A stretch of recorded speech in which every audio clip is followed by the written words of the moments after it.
Welcome to Move Your Mind. My name's Nick Bracks, and this is a podcast where we have real conversations with real people and give real advice.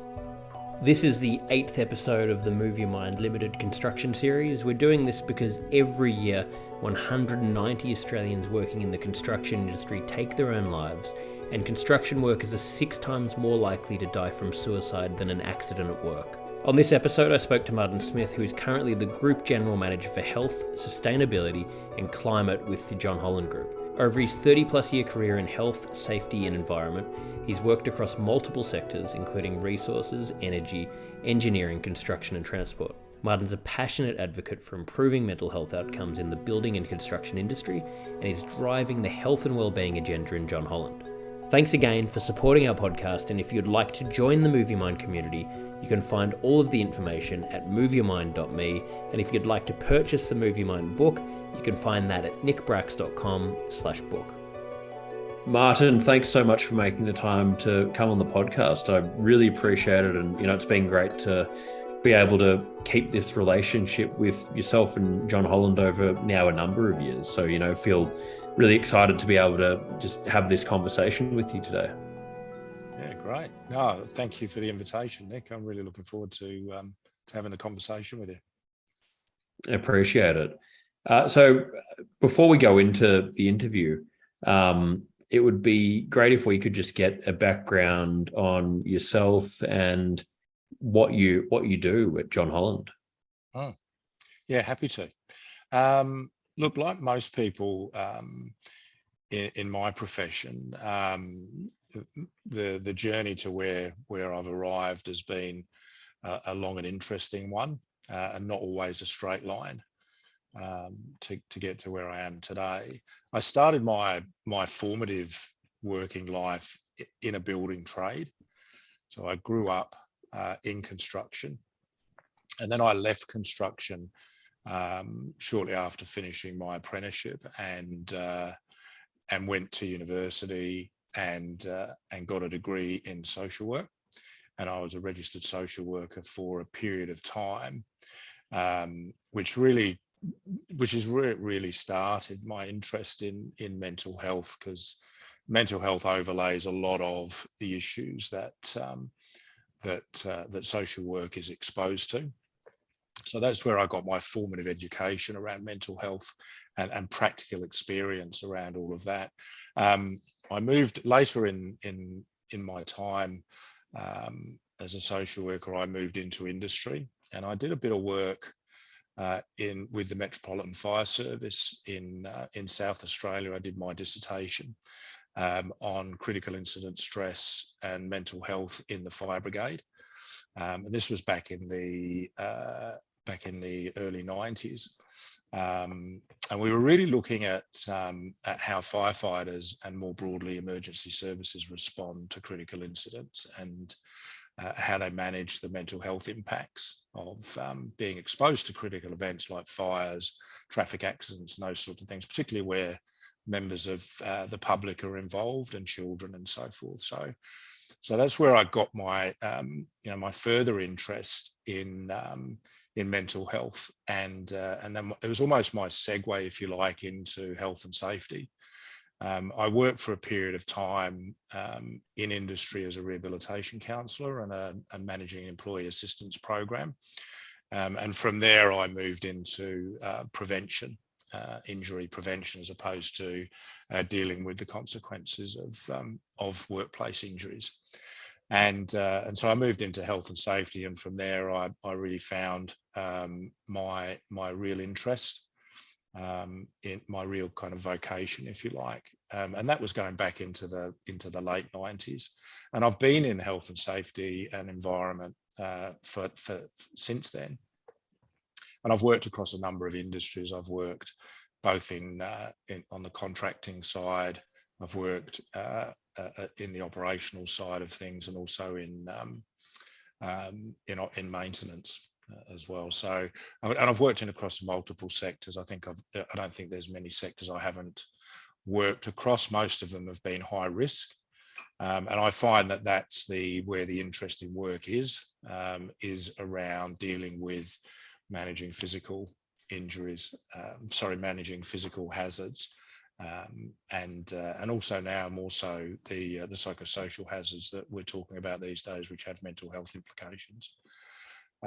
So at the moment, and I've also along the way, like a lot of people that work in this profession, pick up other allied functions like sustainability and environment and so forth. And so, kind of fast forward to where I am today. At the moment, I'm working and have been for some time with John Holland in the areas of health and safety, wellbeing, climate change, and sustainability. So quite a broad portfolio and a very fascinating portfolio it is, and at a very interesting kind of moment in time as well, particularly with the issues of global warming and the challenges of climate change. I went full circle back into construction many years ago. I think 15 or so years ago, I found myself back in construction. And I really love the industry. I think it's one of the most rewarding sectors to work for. It's a very fast paced, it's a very dynamic place to work. It's one of the most rewarding, I think, sectors that you can actually work in, because it is a very dangerous, our people work in very dangerous environments, and without the support of people in the health and safety profession, it would be a much more dangerous place to work. So very rewarding. It's a high risk environment, but nevertheless a fascinating place to work. Yeah, absolutely. And part of what we're doing, this series about really focusing on mental health and understanding, in mental health in the construction industry. But yeah, thank you for sharing that story. And it's so interesting to hear how varied your career has been, and you must have seen so many different things along the way, which I guess one question that comes to mind is just in the area of mental health, from when you first got into the social work all those years ago to what you're doing now. Have you seen, I guess, not just in construction in general, a big change in that area? Have you seen a lot of things? Must be a very different landscape to what you first saw. Yeah, absolutely. I mean, it's no different from any other important topic. Things change, people's perception change, government policy changes over time to try and address issues that are seen as important. And if I reflect on my time as an apprentice back in the late 70s now, and how mental health back then wasn't even discussed. It was there. It was a tough industry back then. It was probably a harder industry back then. And it had, no doubt, it had mental health issues, but it was never discussed. It just wasn't a subject that was considered to be a point of topical discussion. It was almost, there was that taboo, if you like, is probably the best way to characterize it, Nick. And then you fast forward to today, and the industry's moved such a long way in mental health and understanding mental health, and trying to combat the effects of mental health in the workplace. It's chalk and cheese. It's not to say that the industry has solved the problem, because we know from the numbers of people that suicide in our industry that is still so much higher than it should be. I mean, we're talking about 3 or 4 times the rate of any other industry. So we've still got the problem to solve, but we're in a much better position, I think, from a maturity perspective. Whether we're getting the outcomes that we would want, and I'd suggest that we aren't getting anywhere near where we need to be, given how long we've known of the problems, how endemic the problem is of mental health and suicide in our industry. We're not moving quick enough, but the industry is mobilizing, But yes, it's very different now than what it was in terms of the subject being taboo. Yeah, definitely. And, even like you're saying, there's still obviously a long way to go and a long way to go in the construction industry. But the fact that we're now having these conversations and change is being made is, a really positive thing. And, that it just needs to be continued. So what would you say is one of the core reasons of why mental health issues are more prevalent, or you're saying more people suicide in the construction industry? Are there some core reasons that we know of why that has traditionally happened? Yeah, I think we've got lots of data that tells us the extent of the problem we've got, but also what the factors are that are driving it. There's been plenty of research done in the last 10 years into this whole topic. So there's no shortage of information that allows us to really understand why we're in the position we're in. The challenge we have as an industry is actually tackling it, and tackling what are seen as the structural factors, the cultural factors that are driving these mental health outcomes in our industry. I think to date, we've focused on really tactical issues, like providing support to people and providing information to people on projects, by way of an example, to understand how mental health presents or how mental health turns up on a project.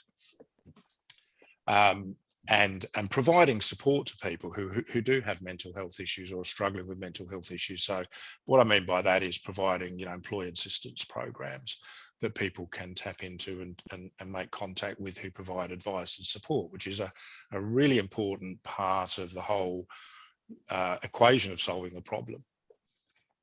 Yeah. But the issues for us as an industry are these structural issues, and some of the kind of cultural characteristics, if you like, of our industry haven't really changed over the years. It is a tough industry. It's a very male-dominated industry. It's characterized by long working hours, high risk, high reward, work hard, play hard kind of ethos.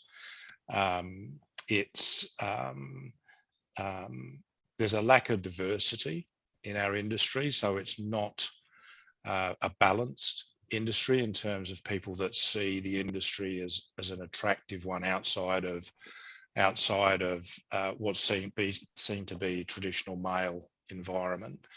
So it's not attracting people from more diverse backgrounds into the industry. So the same people are in the industry that have been attracted to it over many, many years, although we are starting to see it becoming a more family friendly industry. So people are choosing construction related professions and trades because of those changes that they're seeing happening. So people are at high school are selecting engineering or construction related professions to join because of those changes. There's also, the issue of acceptable behaviour, unacceptable behaviour in our industry. So what was considered to be just part and parcel of an orientation into the industry as an apprentice, for example, 30, 40 years ago, is no longer condoned. Right? So those things are changing, but there are kind of legacies of those behaviours still evident in our industry. So it is seen, I think, as a bit of a rough and tumble industry. The long hours and the long working week is something that contributes to poor mental health outcomes. So you've got up until most recently, and it's still pretty much the dominant approach, is that projects run 6 days a week, and that's not good for the individual. It's not good for their social relationships, families, and partners, and so forth. So I think that causes some friction. It causes some dislocation. there is some trials happening at the moment in the industry on 5-day working week, and it's been shown that productivity is equal to or better than a 6-day working week. So I think that's addressing one of the structural issues that I was talking about earlier, Nick. So lack of diversity, long working hours, the kind of blokey culture that we see in our industry that's slowly changing is not attractive to some. So there's strong movement in our industry to tackle those cultural factors now, which is really positive, because without that, the change is going to continue to be very incremental and very slow. Yeah, absolutely. And yeah, one of the key things, I've heard come up time and time again across the industry is the 5-day work week. And it sounds like that's just sort of inevitable and so important that at some point, it changes, because it really, burnout is such a big thing in the world these days, in any industry. And we sort of need to address these things, and I think that would make a very big difference. So yeah, I think really, really interesting points that you bring up. Yeah, it's encouraging, because we're seeing the industry mobilize around this, because it can't just be, the solution can't sit with one company.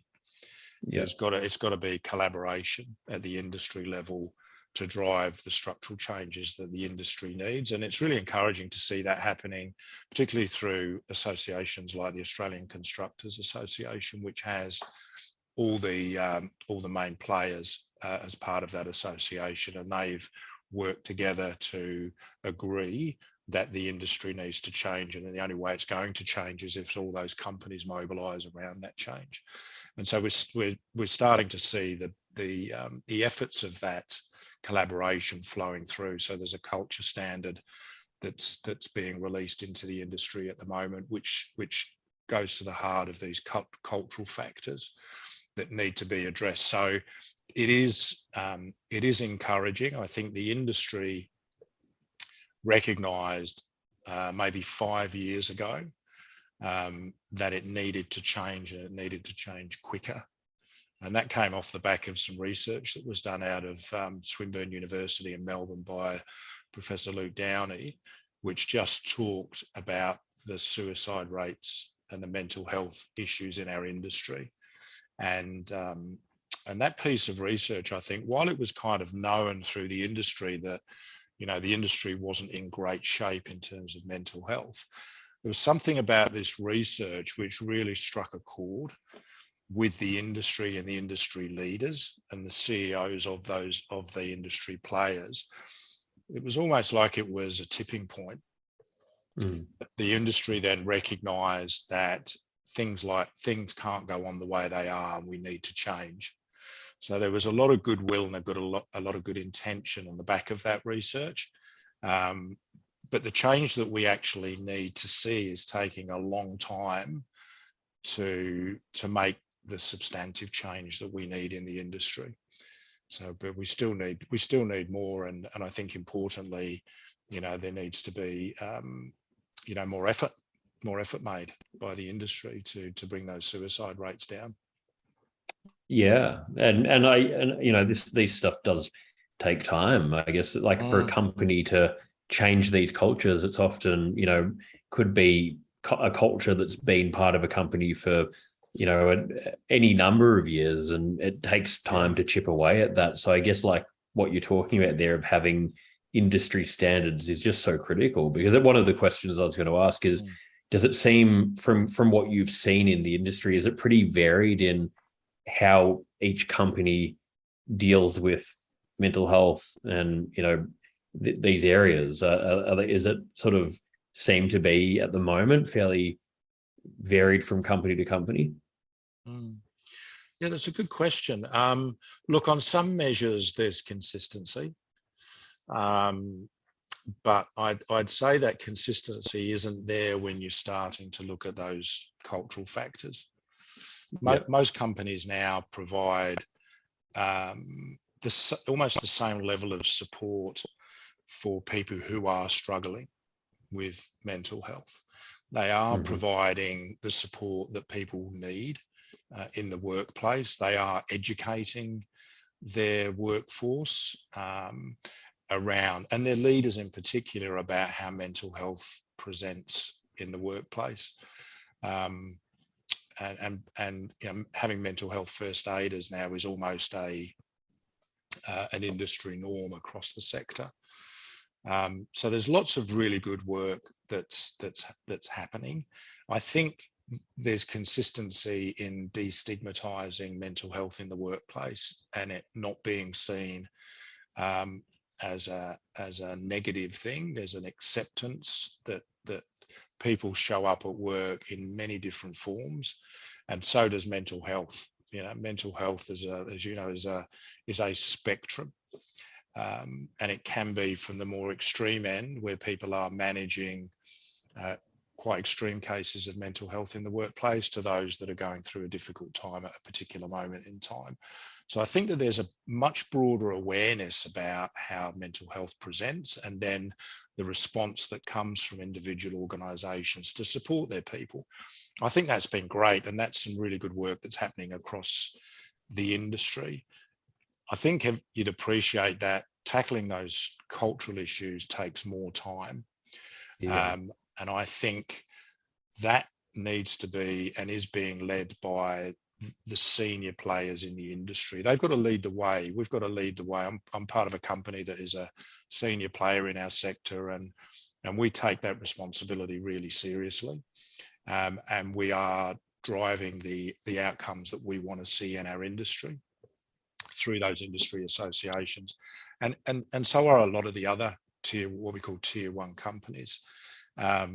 So we need to bring our people along with us, and we need to bring our supply chain along with us. So the people that we subcontract with and to, we need to make sure that we're supporting them in their endeavours to make the industry better. So it's very much a collaborative approach. But to go back to your original question, it's really, really positive that we're starting to see consistency across our industry, and therefore the changes that we need to see happening. Thank you so much for supporting Move Your Mind. We're expanding the offerings of the organisation, and we're tailoring everything we do to suit you guys and to try and answer to all of your needs and the questions that you send in. The book is available globally. You can find all of the links at nickbracks.com/book. And we've just released the Move Your Mind community. We've currently got a men's community group, a women's community group, a general group. We're going to be loading up other groups, and you can find all of the links at moveyourmind.me. This group's been created based on the needs of what we've heard and learnt throughout running Move Your Mind. And we have live events, we've got courses, we've got huge amounts of value, the ability to share information, share ideas, work in groups together to grow and share your learnings, to learn about different topics. You get email reminders. There's a whole lot of features in there. We're constantly updating it, and we're so excited to share it with you. You can find all of the information about it at moveyourmind.me. Yeah, absolutely. And no, I think, appreciate that.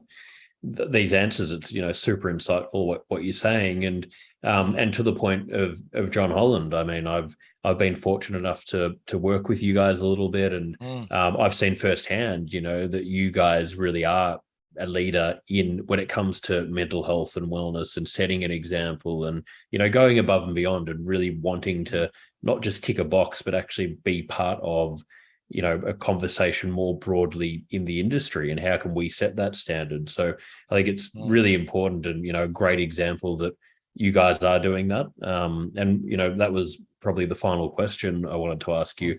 What are some of the things John Holland are doing? Well, we're taking a much more strategic approach to mental health and wellbeing in the company, and we took that decision back in 2018. We were doing quite a lot of things that our employees really valued in wellbeing prior to that. we recognised that we needed a stronger commitment from the leadership team, and we needed to have a more strategic approach to what needs to happen. And that's when we really had a good look at ourselves and said, well, what is it that we need to do? So we started off our journey in that regard by actually running some workshops inside our business using very much a human-centered design approach with our people. If you want to look at it like a product usage approach and a customer satisfaction approach, if you like, we use the human-centered design model. So we asked the users of our services within the business, what do they think it's like working in our industry, and what do they think it's like working for John Holland? And that information just was really positive from individuals, both from a very positive perspective, but also some constructive feedback about their challenges they've had in working in an industry that I've mentioned earlier, the characteristics of the industry that we work in. And so on the basis of that, we said, okay, we've got to rethink what our offering is. We do need to tackle flexibility.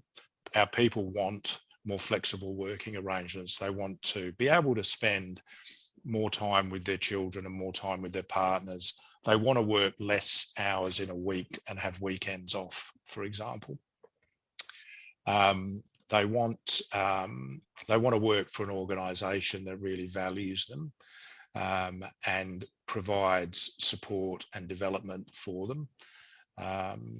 They do want, they do, and they continue to want employee support services, so employee assistance and so forth. They want information about mental health. They want information about physical health. They want information about how they can grow as individuals through their relationship with John Holland.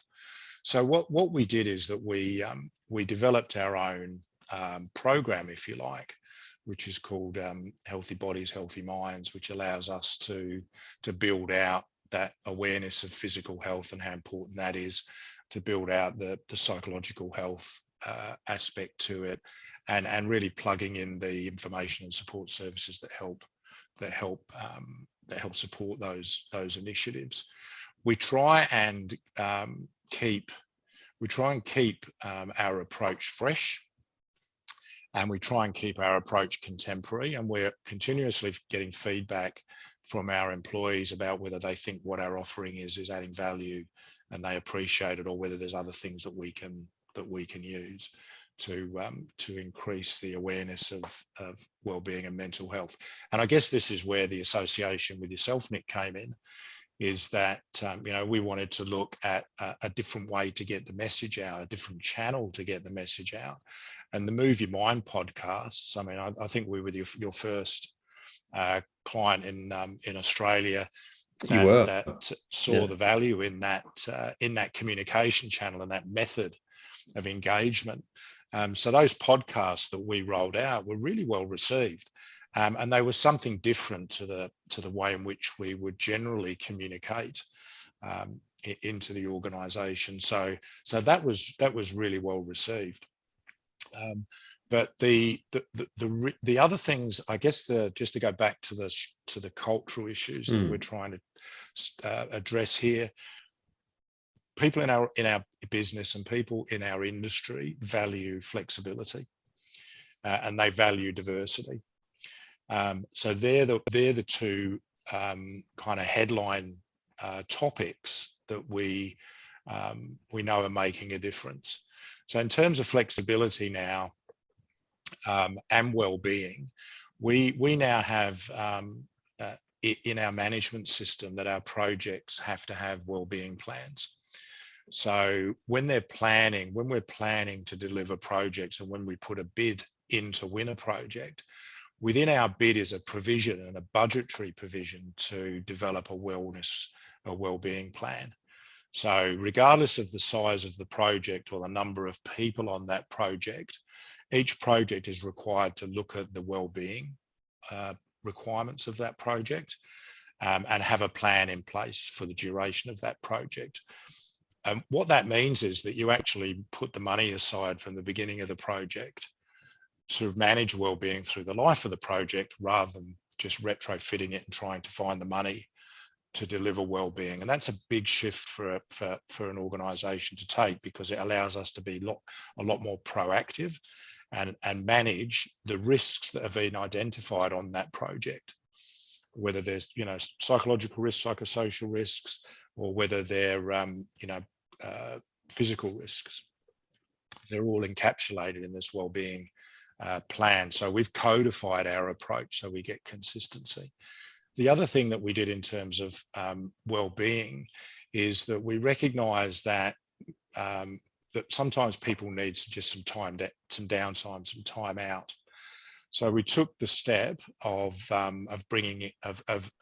providing 2 days a year for each employee to take off to do something that's enjoyable for them.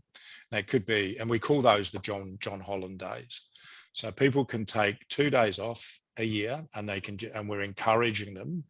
And this is being led by our leadership team, in particular Joe Barr, who's the CEO, who uses his wellbeing days to do something physical and active, because that's what kind of brings him joy. So we're encouraging people to publicise what they do with their wellbeing days. So it should be about what people want to use those days for, not what's kind of expected of them. So that was something that we saw as really important, and our people really value those 2 days off a year to do whatever it is they want to do with them. So we've kind of approached this from each direction that we think is going to be the most impactful. For the individual, the other thing that we have done is that we make it a standard requirement that any person that joins our organisation and that has people responsibility, that they do our mental health for leaders training, which we collaborate with the Black Dog Institute to do that training on our behalf.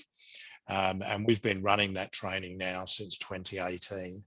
And we've got around 95% of our leaders trained at any given time in how to recognise mental health in the workplace and how to support their people through those times they might be those difficult times they might be having while they're at John Holland. So we address wellbeing and mental health at every level in the business. And I'd have to say it's probably one of the most important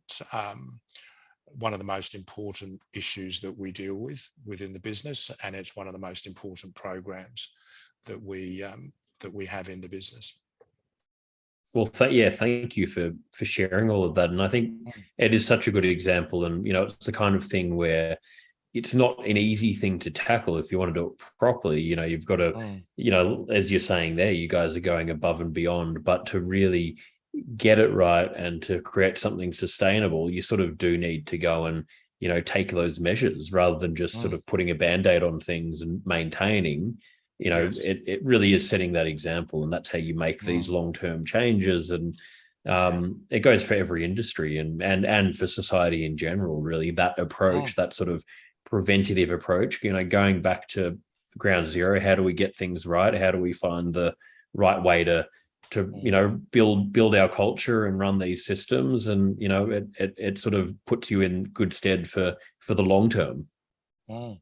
Yeah, that's right. And the other thing, Nick, that's really important in this discussion is that this topic is very important to people who join organisations. They actually want to know, what is it that John Holland is going to do for me and my health and well-being that is going to be different from any other company that I might consider joining? So it is becoming a point of difference, if you like, in attracting and retaining people. So it's becoming a strategic people issue now, and it's becoming part of people's decision making. And then when you think about the amount of work that is going on in Australia at the moment, particularly on the eastern side of the country in infrastructure and building, and there's a shortage of people to deliver that work. So people will be looking at companies like John Holland and others and saying, well, what can you offer me that others won't? So Absolutely. it has become a very, very important issue for companies on a whole range of measures. Yeah, no, absolutely. And and it's a great industry, like you're saying. It's something that I think it's really good to see this happening, because it is going to become, I think, an industry that people are going to be more and more attracted, to work in as time goes on, Yeah, and especially yeah, with these changes happening. So yeah. so I yeah. mean, we have to make it more attractive, because of the things that we've discussed today. Um, and ultimately it will make the industry a more pleasant one to join, and it is a great industry, and I would encourage people to come and join the construction and engineering industry, but we've still got a little way to go. It's probably an understatement. We've still got a fair way to go to get the outcomes that we're all looking for, and that is better mental health outcomes and much lower suicide rates. And until Yeah. we can get to that point, then I think, there's no way that we can actually declare victory. We can say that we're on the pathway to that, but we've just got such a long way to go. I think the other thing worth mentioning, Nick, is the mobilisation of the industry, and we talked about this a little bit earlier. The mobilisation of the industry has been, necessary and quite impressive.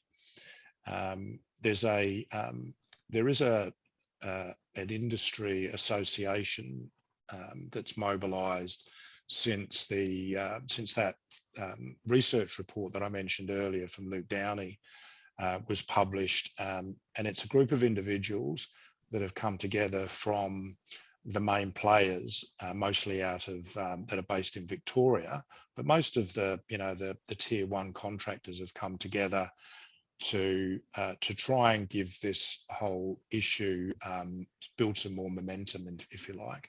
And it's called the Wellness and Infrastructure, and it's a group of people that are representative from each of the companies that operate in Australia, and some of those are multinationals. And they've created this Wellness and Infrastructure initiative, looking at how they can take those research findings from Luke Downey's research and put them into practice. And I'm a member of that steering committee, and I'm very enthusiastic about the difference that the work that group is making, and they're running a mentoring program where they're seeking nominations from people who have been in the industry a little bit longer than most, but are recognised as leader in the industry, and also mentees that are people that are up and coming in the industry, and putting those two together to try and solve some of the challenges, if you like, that the industry has in front of them. And looking at those structural factors that I just mentioned around those cultural issues that we're trying to tackle. That group of individuals are trying, through that association that's been created, is trying to tackle those issues in a meaningful way that's going to that aligns with what the broader industry is trying to do anyway. But it's a very practical example about how you do get the change at the grassroots level. So I'm very enthusiastic about what this group can actually do for the industry. Yeah, that's fantastic. And it's a sign that things are, as you're saying, moving in the right direction. So I really appreciate everything that you're doing, and you making the time to come on here. We finish every episode with 5 closing questions, so I'm going to try and not throw you too far under the bus with these. They're nothing too crazy, but the first one, we'll see how we go. But the first one is, what's your best childhood memory that comes to mind? Oh, wow. Well, I'm fortunate enough to have had a very idyllic childhood. So I have lots of really good memories. But one that sticks out for me is when I grew up in the UK. I grew up in London, and have some very fond memories. Of spending time in the forest that was at the back of our house, quite a large forest, of just exploring in those forests, and there was often remnants of World War II in those forest bunkers that you could actually, that had trapdoors at ground level that you would sometimes find, and you go down into them and create a whole lot of play down there, and just messing about as young fellas and creating camps and those kind of things. So I've got lots of really good memories of growing up in that environment, Nick. That's a great story, and it reminds me a lot of my childhood of running around and exploring and different things. And I think it's sad as well that now we're living in a world where less kids are growing up doing that kind of stuff. They're sort of growing up with screens and all that kind of thing. Yes, and I guess the concerns from parents these days of where their children are and what they're doing, and not wanting to have them too far away from them because of the concerns that come with that. But growing up as I did in the 60s, we used to roam the woods quite regularly as young people. So it's very different era. Very different. What do you think is one of the biggest burdens on mental health in society at the moment? The biggest burden, I think it's a combination of factors, and I think we're seeing some of this play out in real time with cost of living rises, interest rate rises, slow wage growth. I think there's a lot of pressure in society at the moment in terms of just day-to-day living. I think the global events, the geopolitical events that are occurring around the world are concerning for some people. I think a lot of people are concerned, with what's going on in America at the moment, what's happening in the Ukraine, and certainly what's happening domestically here with cost of living and wage growth, etc. So I think those external factors are concerning for a lot of people. Yeah. And depending upon how that actually impacts you, whether those things directly impact you can play out in a person's mental health. So I think that would be my answer to that, Nick. I think life's complex. It is demanding. Most households that have got young children, both people are working, and so you've got the additional pressure of how you make all that work for the family, etc. So I think there's the social pressures, domestic pressures that come to bear as well. Absolutely. It is complicated. It seems like it's getting more and more complicated, but I agree with your answer there. What's your personal definition of happiness? My personal definition of happiness.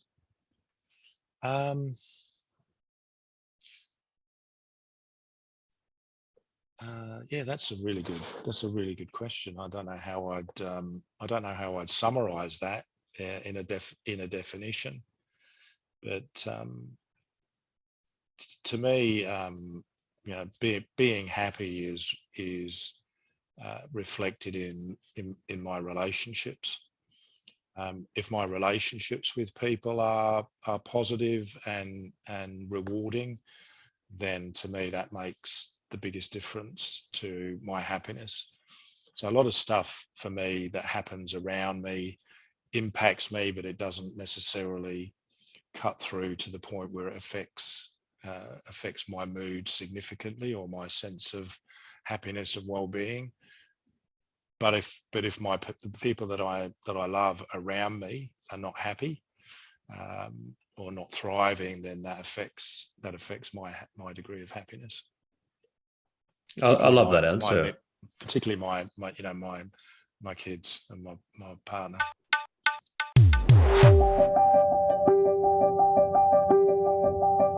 My name's Nick Bracks, and I'm a storyteller who has dedicated my entire adult life to creating positive conversations around mental health. In recent years, discussions around mental health have become less taboo and entered the mainstream vernacular. I've delivered over 1,000 mental health seminars around the globe, including several TED Talks, and I believe we all have a story to tell. In my book, Move Your Mind, I cover my story and stories from people that inspire me, as well as insights from world-leading mental health experts.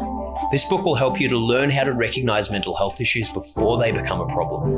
Use your personal challenges as motivators, take ownership of your well-being, and create new daily habits that increase happiness and reduce stress. Yeah, absolutely. Absolutely. But I think it's a great way to put it as well, because we can get so caught up in worrying about, so many other things we can't control, putting pressure on unnecessary things. And if you can boil it back to, the simple things and the important things, how are these actual direct relationships, how am I servicing them properly? Is there more I could do? If you could just focus on that, it simplifies life a lot of the time and makes us realize what's important. So yeah, I really like that answer. And sometimes you've just got to stop, just take a break and reflect on that, because most problems are not insurmountable, and you need to get perspective from time to time and talk to the people around you that know you and love you, that'll give you that perspective as well. Yeah, I think it's so important, and that gives us, we can lose perspective when we get too caught up in our own head, but the people around us who know us and know the situation can often very quickly, cut to the point and sort of help us see things in a more clear way. So yeah, that's right. For sure. Yes. So I've got two more here. What are you most afraid of?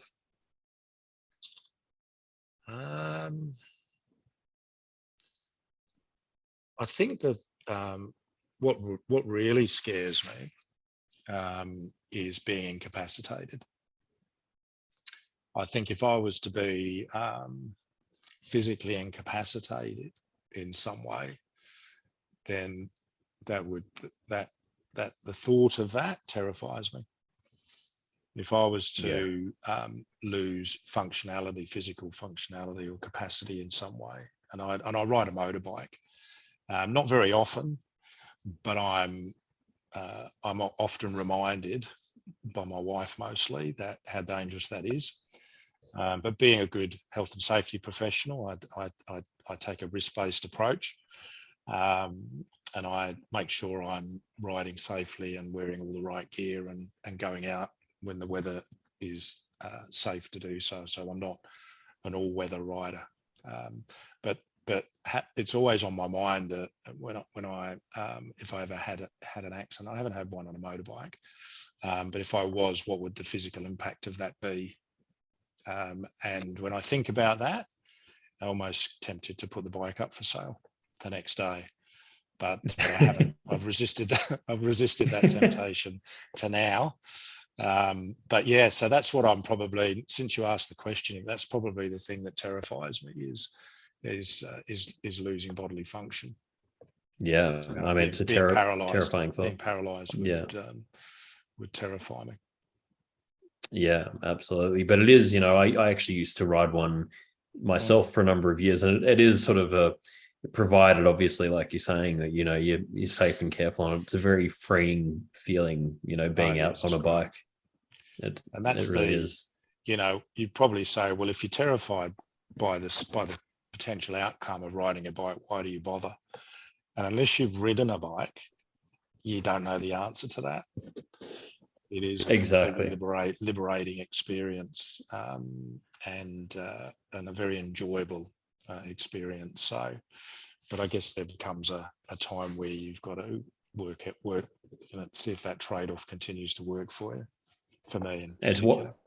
Yeah, exactly. Weighing it up, but it is, and I think it forces you. I mean, you are safe in one way because it forces you to be present. If you're driving a car, you might be taking a phone call, you might be daydreaming a little bit, but on a bike, you're fully present. You don't have a choice, and so it's this very immersive experience, which makes it so engaging and such a sort of rewarding thing to do.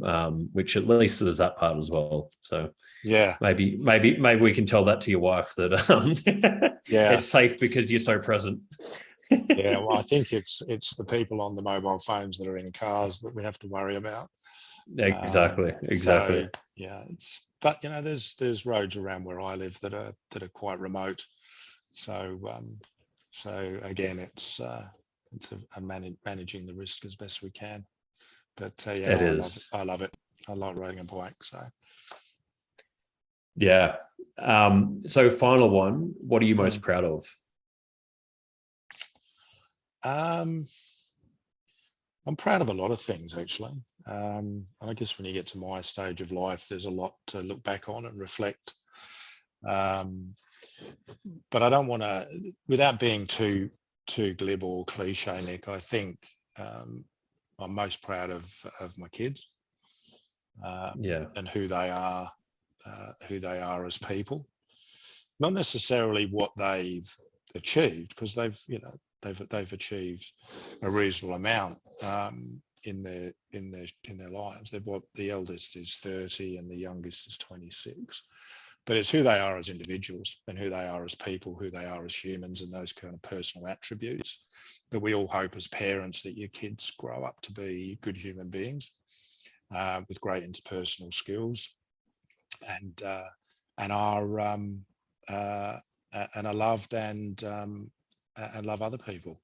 So I think that's probably the thing that I'm most proud of. There's lots of other things that I've done along the way in my life that I reflect on every now and then that keep me motivated, moving forward. But on reflection, that it's the boys that I'm most proud of. Yeah, I mean, it's an incredible thing, and like you said, from hearing your story, there's plenty of other things to be proud of, and I think it's a good thing to reflect on, and a great way to sort of end this interview. And really enjoyed it, and I loved everything you talked about, and appreciate you coming on here and making the time, and sharing all of that. And yeah, it's been great. Oh, final thing as well, for anyone listening, if they want to learn more about John Holland, we'll put this in the show notes. Is it best for them to just go to the website? Would that be? Yeah, I would think so, Nick. Yes, we've got a great website that's full of information, tells you more about the company and who the people are in the company from a leadership perspective, what our values are, and the key things that we're doing in areas like wellbeing and sustainability, health and safety. Yeah, great. Well, we'll have I'll have the links to the link to the website in the show notes of this episode. So Martin, thank you so much, mate, for making the time. Yeah, no, my pleasure, Nick, and thank you for the work that you're doing to advance the situation around mental health across multiple industries. I think it's making a difference. I appreciate it. Thanks to Martin Smith for joining me today for Move Your Mind. If you'd like to join the Move Your Mind community, you can go to moveyourmind.me, and if you'd like to purchase the Move Your Mind book, you can find that at nickbracks.com/book.